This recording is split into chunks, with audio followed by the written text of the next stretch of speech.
Hey everyone, Justin Elam here, and I have the privilege of leading the Irresistible Church Network team from North Point Community Church here in Atlanta. And I have two special guests with us today, two pastors from our network, Andy McQuaid and Jeff Fuchs. Andy has planted two different churches and is currently pastoring Lake Oconee Church, halfway between Atlanta and Augusta. They have two campuses, and Jeff is the founding pastor of Blount Community Church, which he founded in 2005 in Maryville, Tennessee.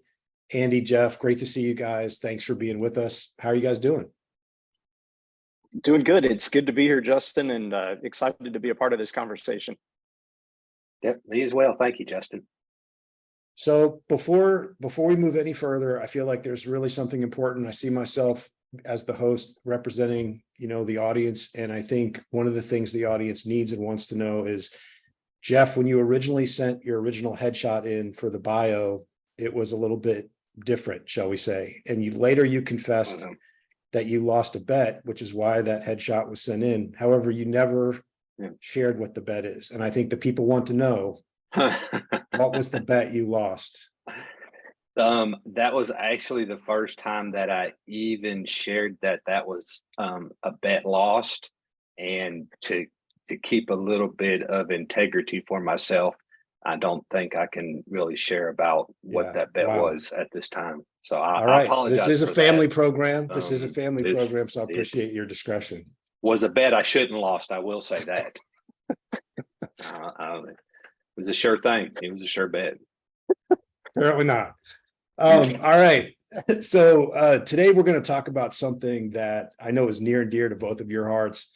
As somebody who's never done this, but seen many, many other leaders do this, I think that planning a church might very well be the hardest thing anyone could do, maybe even harder than starting a startup business or anything like that. And so there's a lot of reasons for that, but it is truly an incredibly difficult thing. And this is something both of you have done. This is something both of you have a deep passion for, which is why we're on this call today. I would love to know from each of you, why is this particular thing such a passion point for each of you? Go ahead, Andy.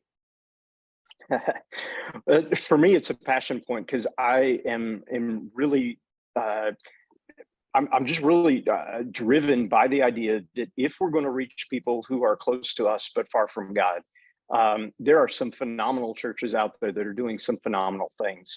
But we have to create more churches that are engaging unchurched people in every community. And if we're going to do that, then we've got to have a plan for how to do that. And for me, I was so grateful for the people who have poured into my story along the way that helped me do that, that if I could be a part of somehow helping someone else's story, that excites me, that gets me out of bed. Yeah. And I think, Justin, we made mistakes, and there's some things that we see in people that they're kind of following the same footsteps. And we would like to say, hey, hold on, think about this, because I did that and this is how it turned out. So think about this. When we started in our church, we didn't have the resources that we have now. There was one person that helped me a whole lot, and he was a great asset. But we have more resources and stuff than ever before, and people. I mean, like you said, the reason why we want to do this is because we love church planners. We have been there, and we don't want someone to make unnecessary mistakes.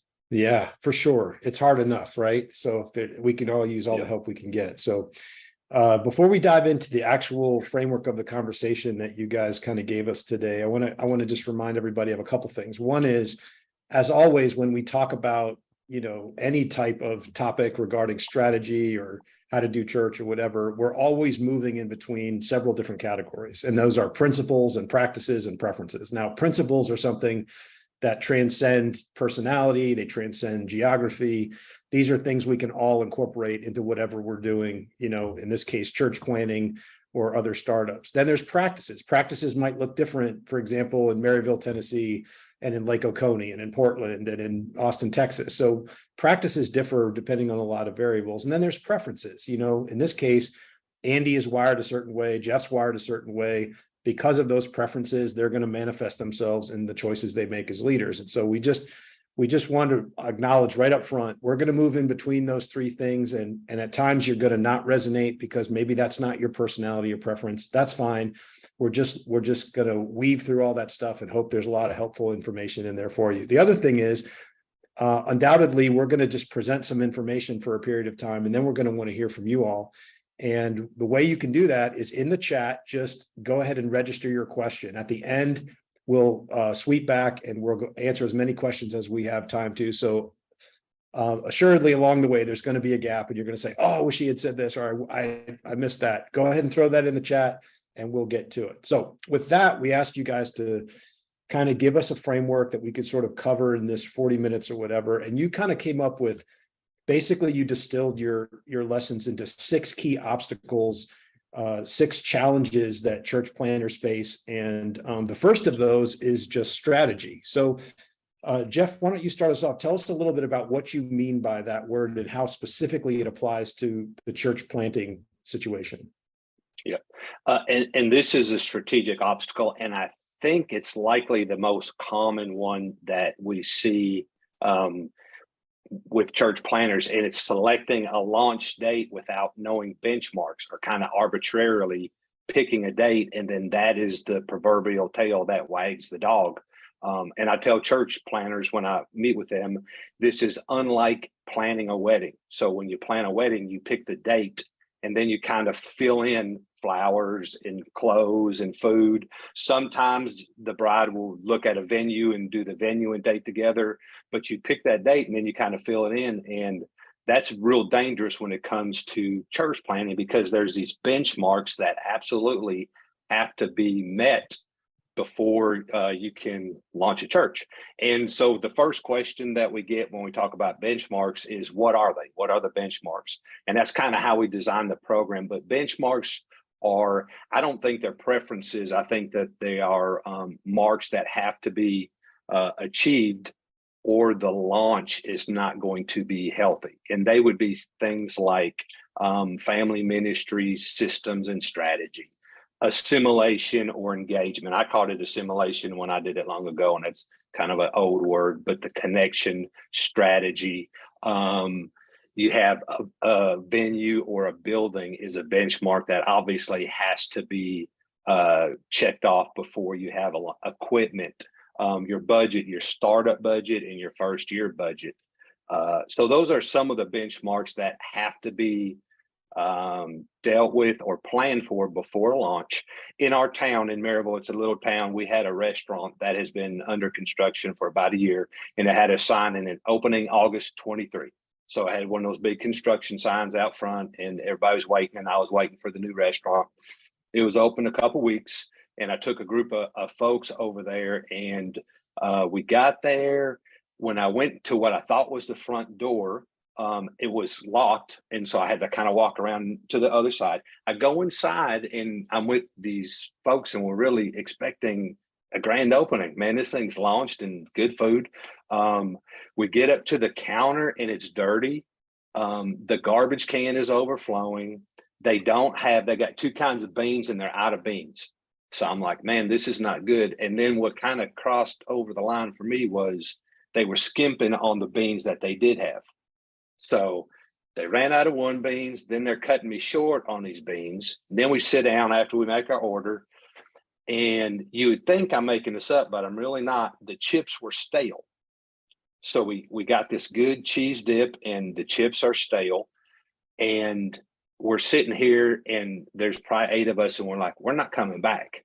And so I thought, what a terrible leadership example of building up and all the resources and time and energy. And it should be this great thing, but it's a flop. I mean, for us, and they've just lost. We talk about making raving fans.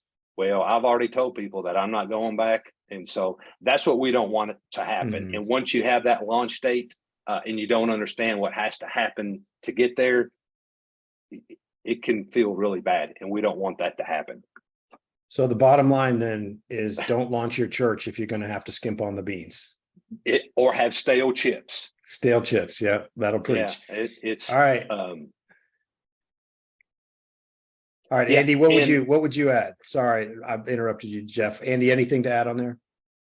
Yeah, my only thought is there is a way, because I think for most of us who have been in ministry in any role at all, we know that there are sine waves to seasons of ministry that are more intense than others.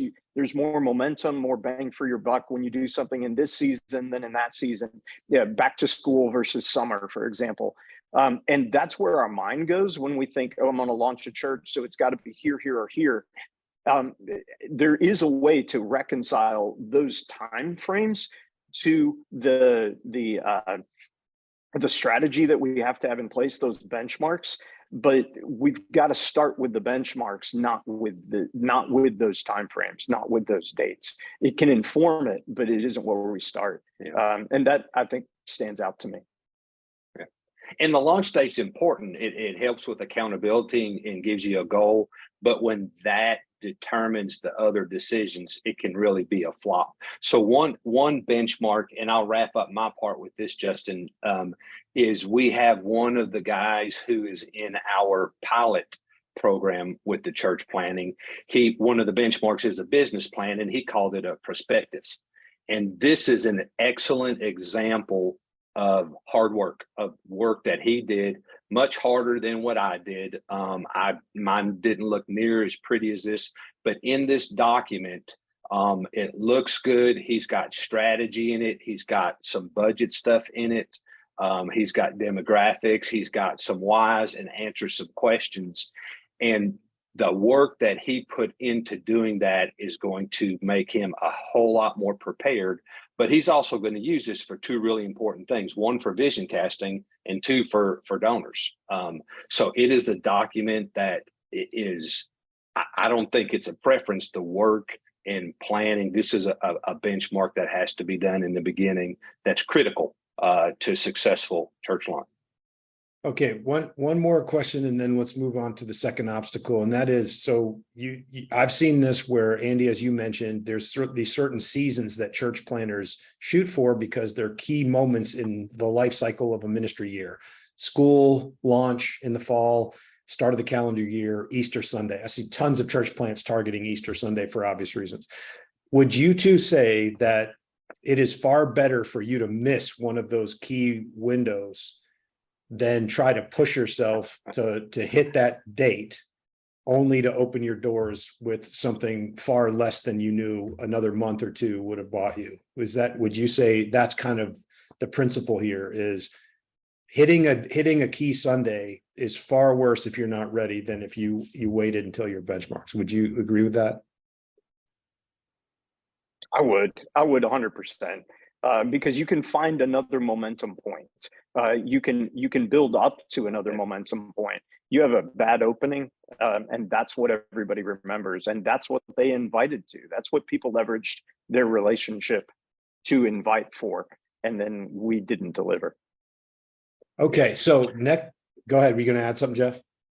Well, values determine culture, or they have a big part in doing that. And if you value a date, even if it is a good date, you were using that for momentum and leverage in the first place. Like Andy said, you can create that. You can't undo the experience at the restaurant that me and that group of folks had. So I think that the risk is not worth it. Yeah. Right. Okay. So now we have our business plan. We have everything set. We're launching at the right date, and we need people, right? We need people to be a part of this church. But you were kind of talking about this obstacle of engagement, that it's not just about people, it's about the right kind of people. So tell us a little bit about this engagement idea. Exactly. And then we get into this wonderful group called the launch team. And the launch team is going to, I feel like, make or break the launch.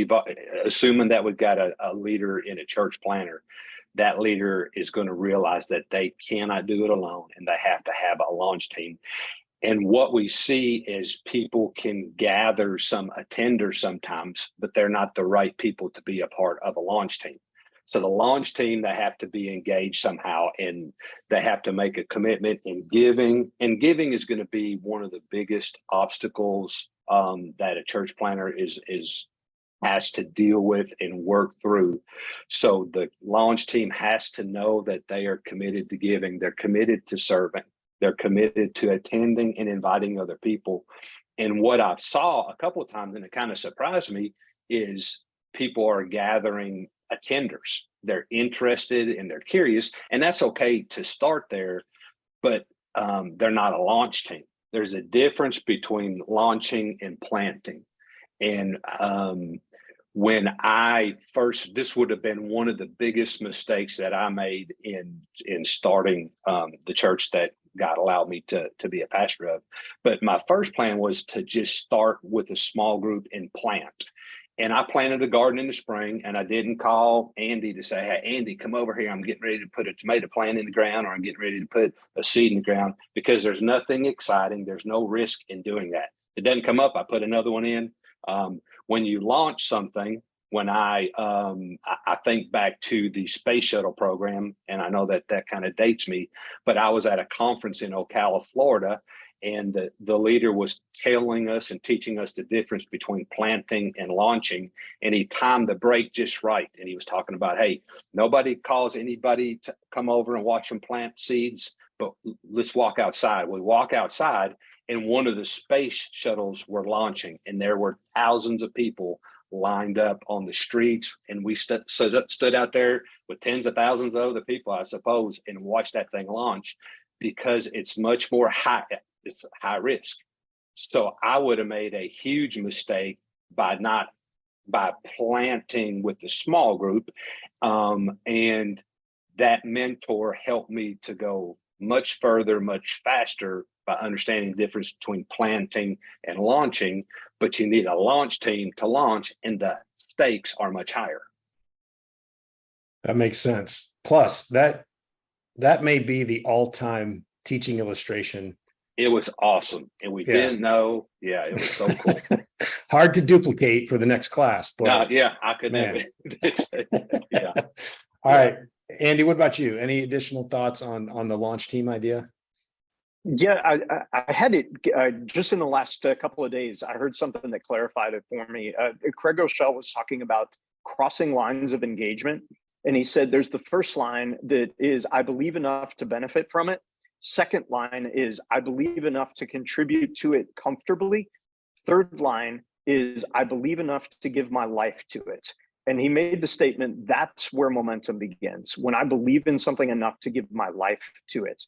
That's the kind of people we need in our launch team, because it's not just I'm benefiting from it. It's not just I'll contribute to it comfortably, but it's no, I'm giving myself to this so that we can create this for somebody else. When we get third line engagement, that's when we've got a launch team that helps us to move forward in the rest of this.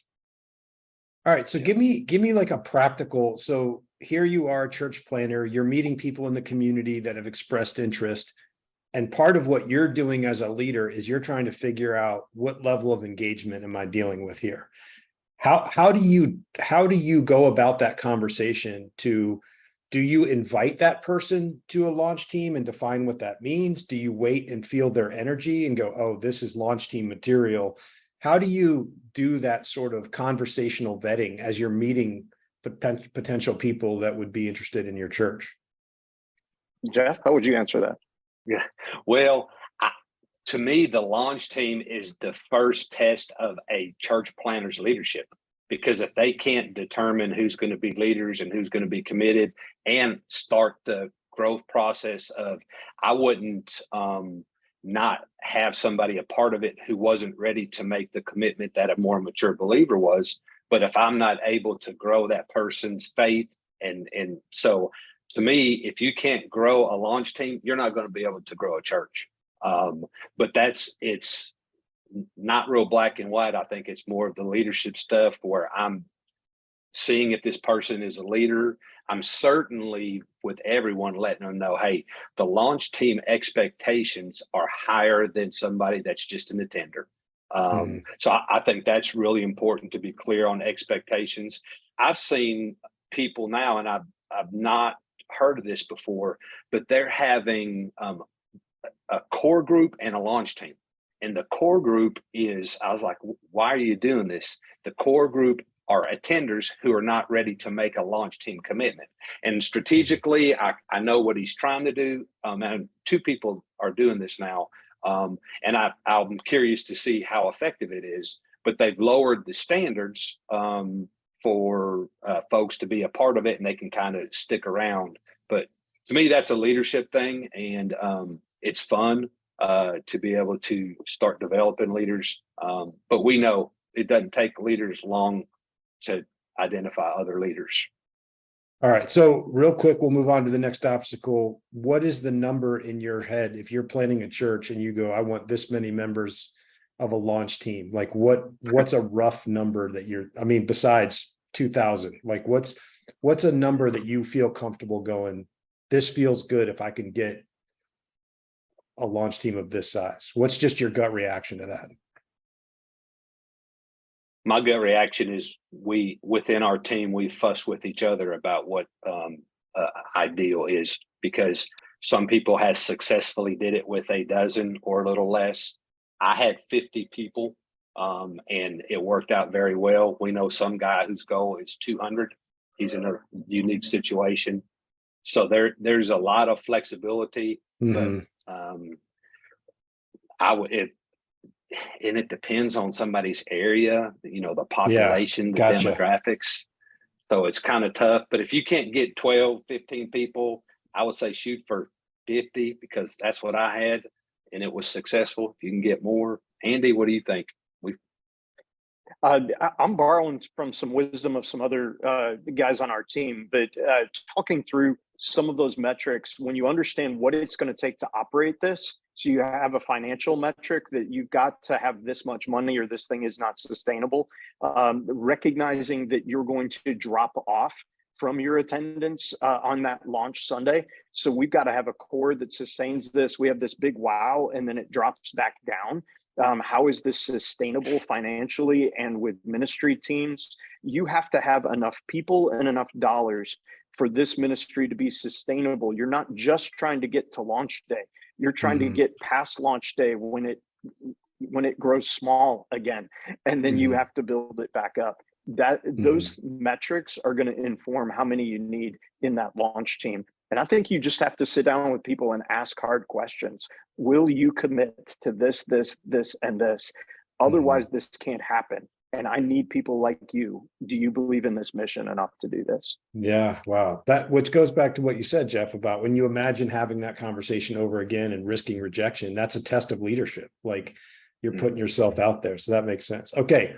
Third obstacle is this idea of, okay, we've got our business plan. Now we've got our core group or our launch team, and we're looking for a facility. And this can be a very, somebody drives you by this cool facility and is like, if the Lord gives this to you, imagine, right? So Andy, there's a lot of emotional stuff tied up in this. So talk a little bit about, you called this obstacle critical mass, but it has to do with the right space. So talk us through that. Yeah, I think in many of us, when we drive through a community that we're passionate about, we'll see a building and we can imagine. I mean, we can see the church sign, we can see the people flowing into the doors, and we think, wow, that would be amazing.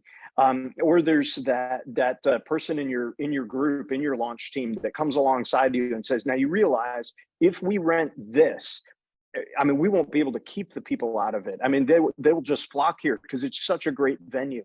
Or there's also that piece inside all of us that we kind of say, well, I'm the exception to the norm, and whatever the metrics are, they don't really matter. I mean, we can get this venue and we're going to fill it because, I mean, there's just something unique happening here, and maybe there is, but I think we all tend to think that we're that person.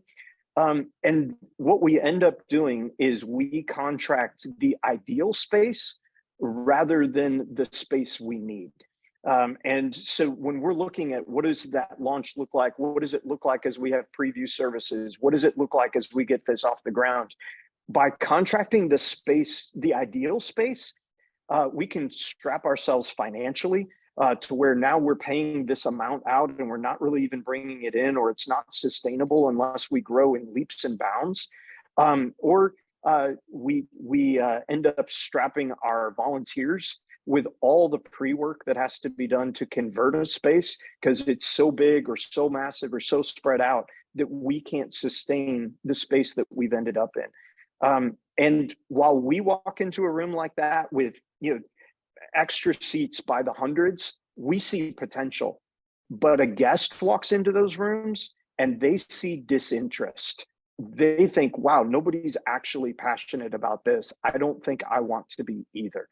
And the very space we're hoping to fill disengages people. There was a time that I contracted a brand new high school auditorium. And it was the venue in town. Everyone was talking about it. No one had been in there. We were the first people to use it other than the students. And it was a beautiful space. But we took a small core into that space and rattled around. We tried to drape it off, hype and drape it off. We tried to make it smaller. And it just never felt the way that a room needed to feel, that there was momentum and energy. And we never gained the traction that we were aiming for in that space. So, and I think it's just a natural thing of, we're going to fill it, and it's the best space in town. So I think there are some principles though. One is to recognize that warmth creates confidence. So as we're thinking through the space that we do use, if we can get that warm space, maybe there's carpet on the floor instead of tile. Maybe there's some sort of, hey, we're using padded chairs rather than metal chairs. Warmth creates this sense of, hey, there's something going on. There's something that's real here. There's something that feels alive. And empty spaces, they erode that very same confidence. So you can have a great warmth in the seating and in the carpet and in the environment, but then you have 100, 150, 650 extra seats. It can be really, really painful. And so I think we have to embrace the journey.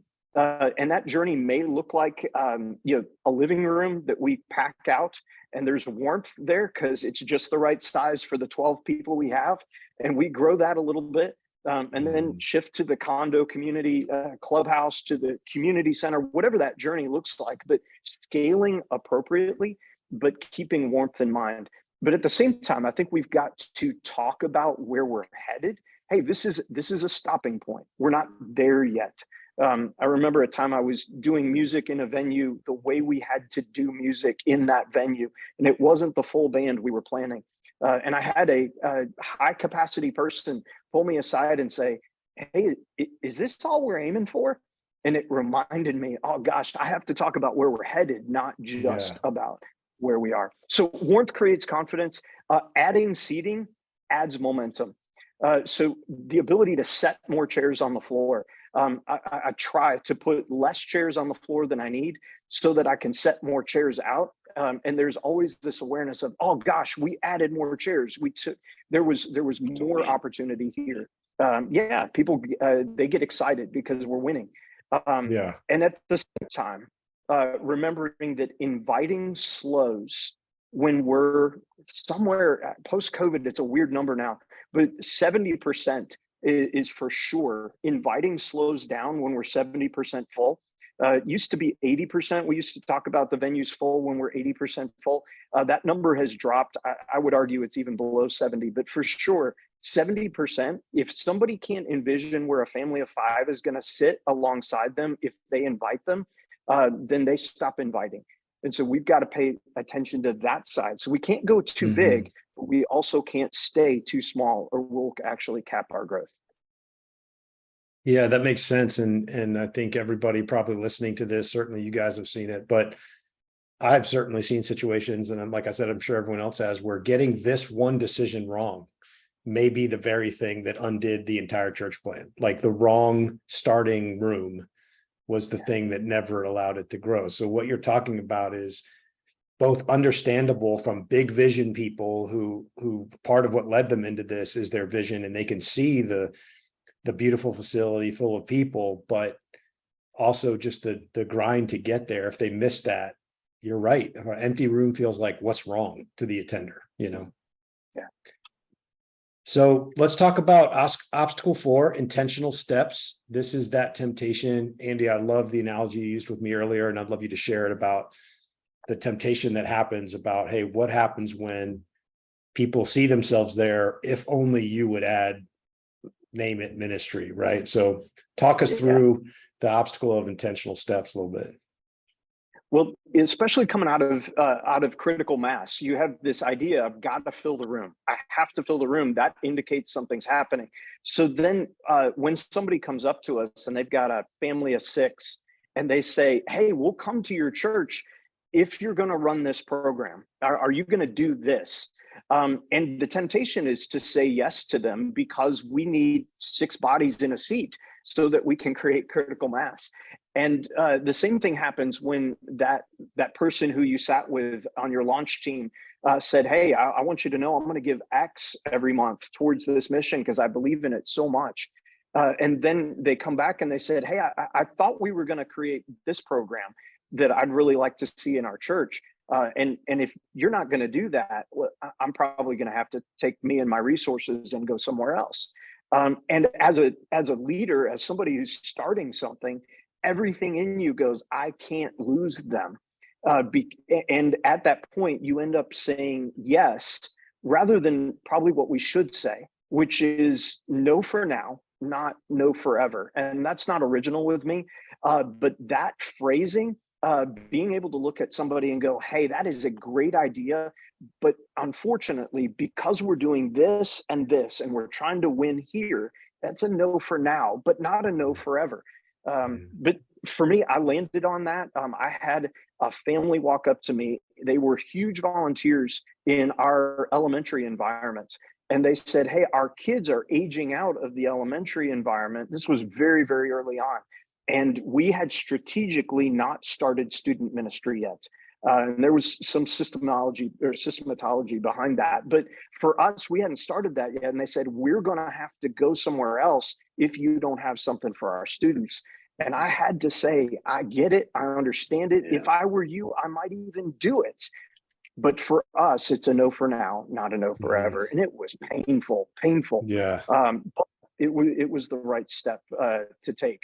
Because otherwise we stretch our budget too thin, we stretch our people too thin, and we empower others to create this sideways energy that may not even be something that we're interested in doing. So for us, for Jeff, we operate off of a circle strategy in which we lean in. We know where we're headed, but we don't execute all of this at the beginning of a church launch. Instead, we're leaning into some very strategic things. In particular, we're leaning into the neighborhood in a huge way, in which we're trying to develop relationships with our community. We're trying to get people to take another look at church and ultimately at God. And so we're leaning into that neighborhood portion, which is our outward facing strategy. And then we're developing that hour on Sunday so that as we do preview services and as we get to a launch type setting, that we're able to create quality Sunday environments for adults and children. So that circle strategy, we don't execute every box on there as we're beginning, but we know where we are and we know where we're headed. And so I think we've got to be comfortable saying no for now, not no forever. But we also have to be clear on where we are in the journey to say, we're here, we're not ready for that, but it's coming. And here's what we've done so far. And here's what we plan for the future. But here's what's next. And that gives people hope. Yeah. I love that. And if anyone is seeing that, this is obviously if you've heard from North Point in the past, the foyer, living room, kitchen, this is an evolved model of that. We did an entire webinar with Matt Johnson on that. So hopefully we'll provide a link to that if you're seeing that circle diagram and saying, I want to hear more. But Andy, one of the things I love about that image or any strategic image that shows the fully formed someday future version is if you were sitting across from me and I was like, oh, I might have to leave with my family. And you could show me like, this is where we're headed. We're building towards this. I think that kind of clarity of, oh, right, exactly. We're eventually going to get there in version 2.0 or 3.0. I think having that kind of clarity might be the difference in somebody going, you're right. I can stick around and help you build that. But I think having that, seeing that and saying, hey, this is what, when it's all done, we hope it looks something like this. I can imagine that being super helpful. Jeff, any It's thoughts from inspiring. you on that? No, but I think our circle strategy is one of those things that we think it is tremendous, but that is a preference. There has to be a way for discipleship, assimilation, connection, Right. whatever you want to call it. And this is one that we choose that makes a lot of sense to us. When Andy Right. was talking about the student ministry, when we started, I was a student pastor before I launched the church, and I had one person, his name was Ron, and we started growing pretty quickly. And he was helping me navigate things. And I called him one day because I was thinking, hey, it's time to start student ministry. Not because I was getting pressure from somebody else, but I had daughters that were in that age group. And I was like, hey, we got a few hundred people now. So I called him up and I was like, hey, I think we're ready to start student ministry. And I remember his exact words were, "You stupid youth director." And I was like, well, what are you talking about? And he helped me to realize I was starting to lose focus. And it wasn't quite ready. Wasn't no for now. It was, I mean, not forever, but we didn't do it then. And I don't regret that. And we started student ministry strong Yeah. instead of failing. So.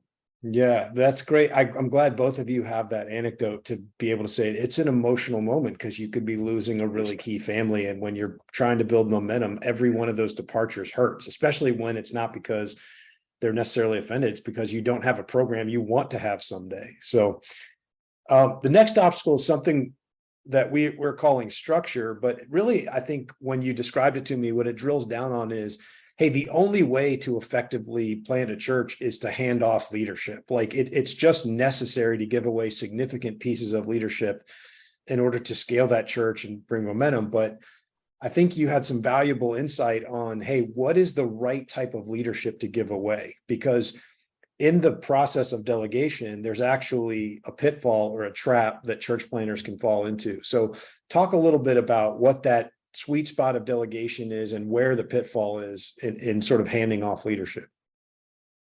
Yeah, for sure. I think most of us, we're aware that we ought not go it alone. We're not gifted in every way. We're aware of that. And so we want to connect others alongside us. A lot of us have seen that absolute power corrupts absolutely.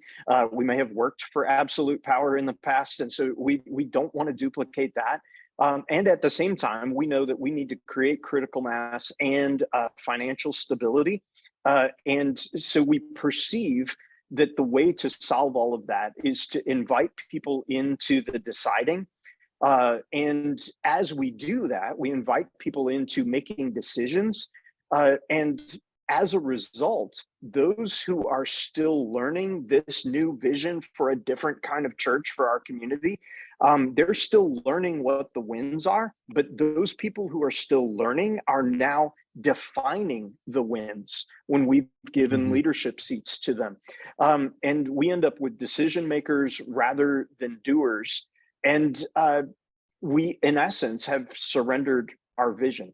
And so now we've got this beautiful white hot racehorse that we're dreaming of creating. And somewhere along the way, we've created the proverbial camel instead, because everyone's just sort of cobbled together onto this vision that we once was so clean and so clear.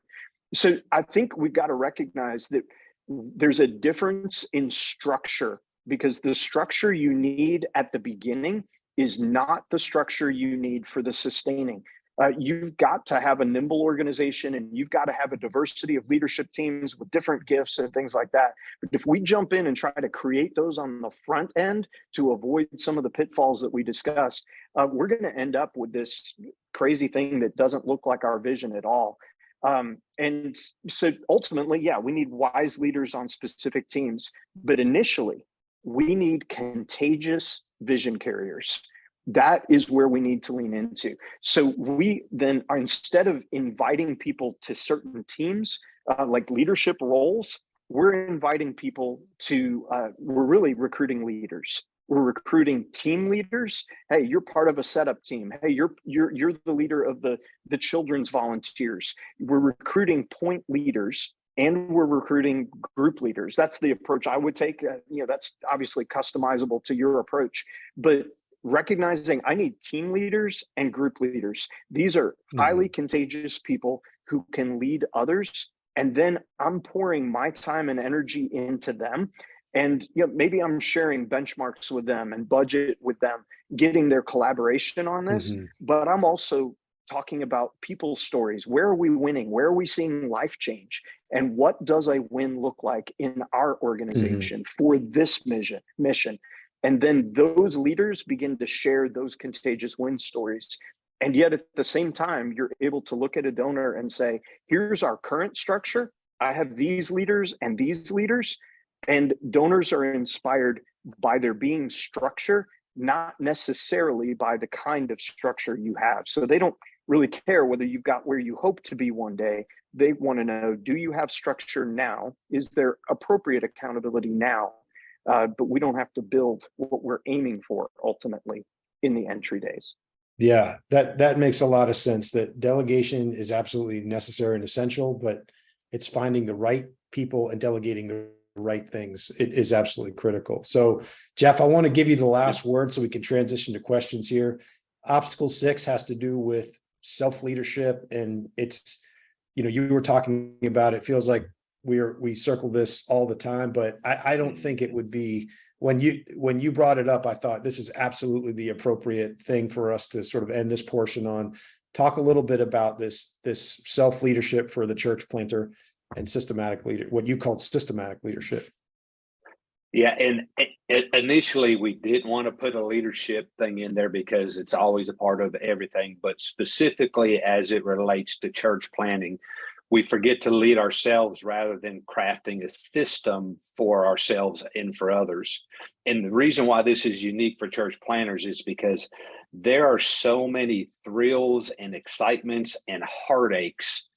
The emotional roller coaster is extreme. It's extreme sport in church planning. And that can almost trump the spiritual growth or the closeness, the intimacy you feel with God. All these emotions are strong. And maybe for some people, I felt some emotions stronger than ever, hurt sometimes, and pride or proud or achievement. And if you don't have a plan and some accountability, and I hate to say a system when it comes to spiritual disciplines and leadership and stuff, almost a rhythm to me is a better word, because the rhythm hopefully comes a little more natural and is a little more harmonic than just a discipline. But when I am healthy and right with the Lord, I'm a better leader, and everybody knows it, even if I don't realize that they know it or don't know it. And the big thing is time with God. I mean, not planning a message, not being a leader, not doing strategy, not identifying this or that. There has to be a plan and a system and accountability. And then the last one that I'll mention with church planners is emotional intelligence is a huge thing. Managing your emotions, the highs and the lows in those, and giving those over to the Lord. But that's when I think of a plan. But I know Andy had some thoughts on that as well. One of the you things have one that final word there. Yeah, go ahead, Andy. Yeah. I mean, it goes to your spiritual development, but it also goes in the way you interact with other people, because your credibility in leadership comes from your consistency, your time with God, but also in the way that you interact with other people, who they see you from week to week to be. That lends to your credibility when you say you're going to do something and you pull it off. I mean, those are basic leadership principles, but they go to who you are as a person, and people catch that, especially when they're in your launch team.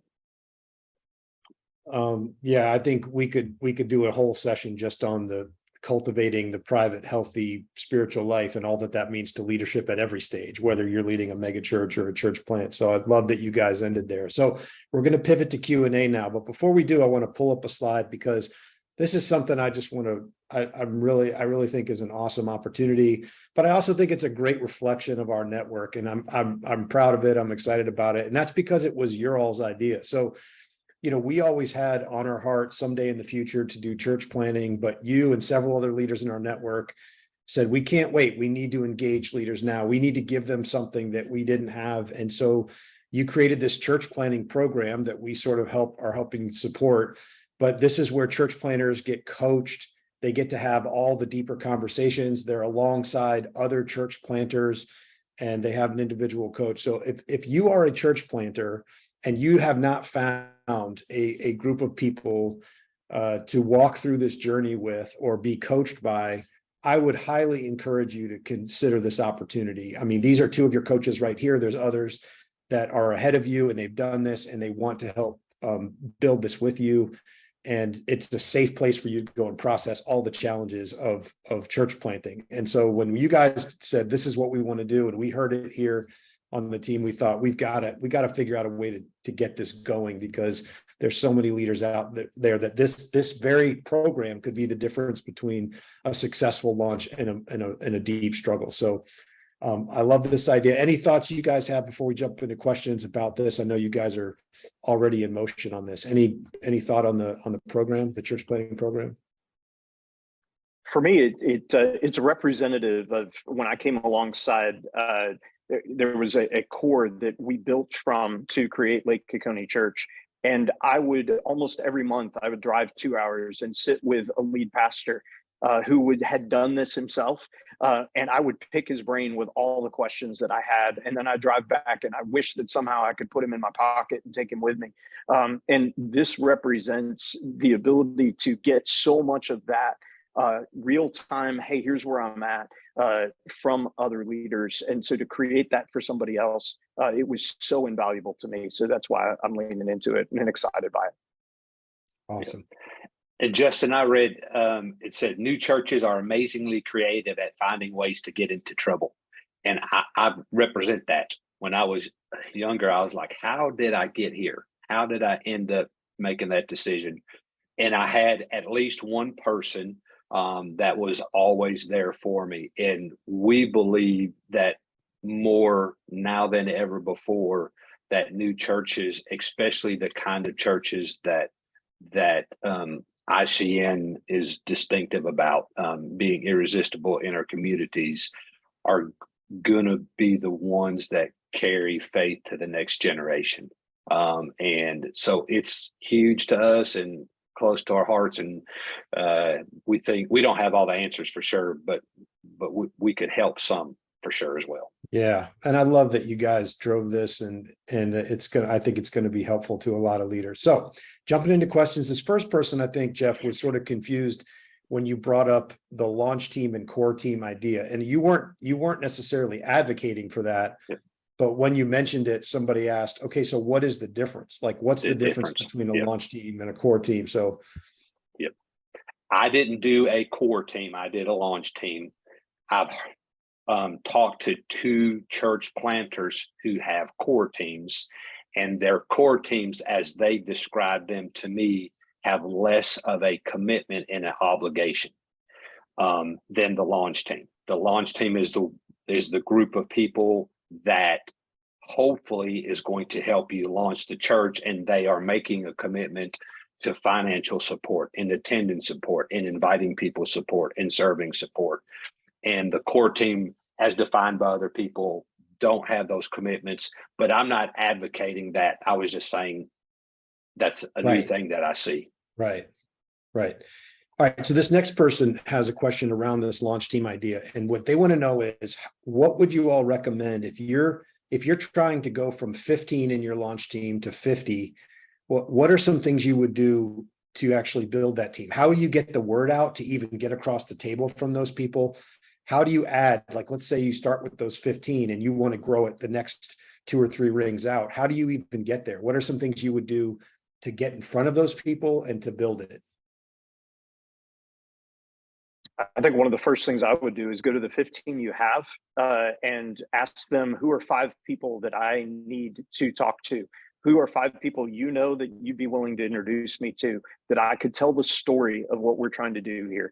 And then holding gatherings with those new people together with the people you've already got on your team to cast vision around, hey, this is what we're doing together. Your friend's in on it. Is this something you'd be willing to help us create? That would be a big step that I would take. That would be my answer with Andy, because I think you can't shortcut relationships. The other thing that I don't know anything about is somebody could probably put a pretty snazzy social media new church in this area and some kind of clickbait and get some people that might be interested that way, but that's pretty risky. So when do you guys try to do, when you were in this phase, would you try to host it in someone's living room and get multiple people there? Or are you trying to have one-on-one conversations with this family, then this family? Is there a preference there? I would say a small gathering is more efficient than a one-on-one initially, because you get the influence of the friends alongside them. Nobody wants to be all in on something all by themselves. And to be able to see there are others that are sharing this, others excited by this, then you can have follow-up conversations one-on-one. I agree. And I also did some individual meetings with people that I wanted to talk to before inviting them to a small group meeting. But most people do it in group settings. Okay. This next person wants to know, when is it appropriate to invite some sort of oversight, whether elders or steering or directional? When is it the right time in this process to invite some sort of oversight, and what could or should that look like in the church planning stage? Jeff, you're up. Well, I was like, depends on the person and how quickly they screw things up. If they make risky decisions on the front end, they have people right there. I was more of a lone ranger at the beginning and didn't have accountability. I wasn't a part of a denomination or anything like that. I seen somebody put something about a mother church. I came from a church that voted to support me, and they supported me with no money and no resources, but they were there for me somehow. So when we incorporated and got our tax exempt status is when we had to formally have the board of elders or officers. But accountability is always good, but I'm hypocritical in saying that because I flew for a while with little accountability. Andy, thoughts?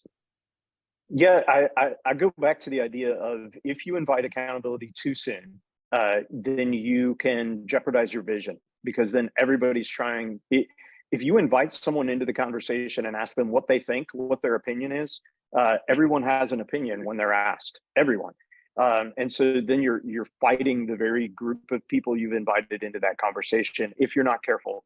But on the flip side, without any accountability, then there's no, it stifles the leaders who are willing to participate with you and the leaders who are willing to invest in what's happening. Obviously, there's some legal moments that you have to have accountability, to Jeff's point about as you start receiving tax exempt gifts and things like that. But I think you've got to be really clear on what is the role of this group. If your role is to look in and see that we're putting the money towards where we budgeted it, then that's appropriate accountability. If they're deciding the budget for a vision they don't understand, then you've had probably inappropriate accountability. Yeah, as you're describing that, the way I've seen some people do this is when they want some form of accountability or engage those brains of the stakeholders, that they're like, man, I really would love, these are the type of people that could someday be candidates for a board. What they'll often do is create a steering team that doesn't have legal power, doesn't have voting power, but it starts the process of, hey, there's a group of people that I run things by. There's a group of people that makes decisions collaboratively, but it doesn't have legal standing unless and until that's required. So have you guys seen similar sort of half measures like that where it's not quite illegal? But I see you nodding your head, Andy. Yeah, I definitely have seen that. And I think there's wisdom to that. I think keeping those numbers small is wise, because our tendency then is to invite everyone in on that conversation. And then we're trying to make decisions with 50 people. And as Andy Stanley has said many times, you can't explain complex information to a large group of people. So keeping that group nimble and small, I think, is wise. This person wants to know about whether you use this or you've seen others use sort of an approach where you sort of start in more of less in a worship gathering and more in a discipleship type of, you gather in smaller environments for discipleship and you build towards a worship service. Have you seen that sort of pathway to church launching where you're creating smaller discipleship environments to build momentum and then you build up to a worship service? Have you seen that? Yes, I met with somebody yesterday, and that is his approach. And that was the approach that I was initially going to take. And they can both be successful. There's not one way to do that. What I realized was I wasn't going to go further faster by doing that approach. And you can make a biblical argument for starting with small groups, and I can make an argument biblically in saying Jesus gathered groups of people and then called for higher levels of commitment. So it can work both ways. That's to me, that's planting with the small group and the growth. Some people will say is deeper. You got groups growing. I don't necessarily subscribe to that. But if you want to go further, faster, if that's of value, and you can bust through when you launch. So starting with the small group is not launching. And again, that's not right or wrong. It's just a different strategy. It's less risky. When you launch, you can bust through the first 2-3 attendance plateaus, if that's what you want to do. This person wants to know how important. Go ahead. Sorry. Go ahead, Andy. I was just going to say it goes to model. Yes. It's just what is your model? What is your approach? If you're going to start that way, you may be essentially taking what we suggested as a circle strategy and running it almost backwards. We start here and grow this back out to where now we're impacting the community.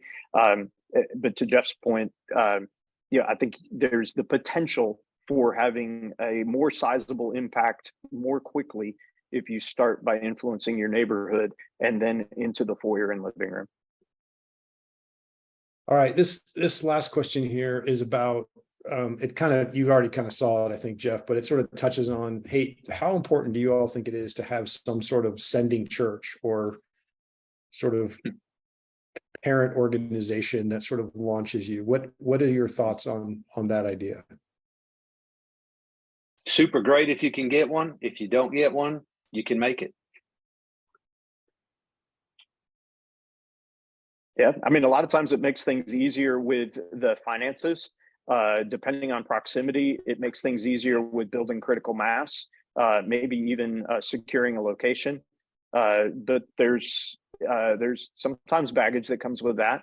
There's also accountability, which is healthy, and you don't risk losing that vision if they started with you and knew that vision on the front end. So there's definitely some wins, but it's certainly doable without. Yeah. Know the expectations that they have of you. If it's a mother church or a sending church, most always they have some expectations, and make sure you know those up front. That's a great additional thought, Jeff. So I just want to say, hey, thank you to you guys for sure for your time. Thanks for your heart and all of this. And I know you've walked this path, and what I'd love is seeing you guys saying, hey, we've got ministries that are going and we have a focus there, but if we can, we want to give back to other leaders that are like us, that are wanting to do this. So thanks for today. And thanks for your participation in the ongoing coach or the church planner program that you guys are building. I want to thank all of you watching today that are listening, especially those of you that are thinking about or engaged in the middle of church planting. It is one of the most courageous callings I have seen. And so thank you for what you're doing and all the sacrifice that comes with it. And again, the slide was just put up there.